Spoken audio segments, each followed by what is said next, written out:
Bible quiz time. Let us start our Bible adventure. Read the question, choose the right answer. See how many you can get.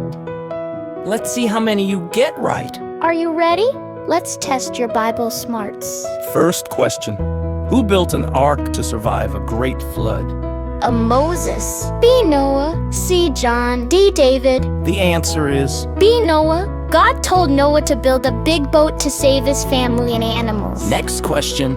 Fill in the blank. The boy who defeated the giant Goliath was... Did you say David? You got it.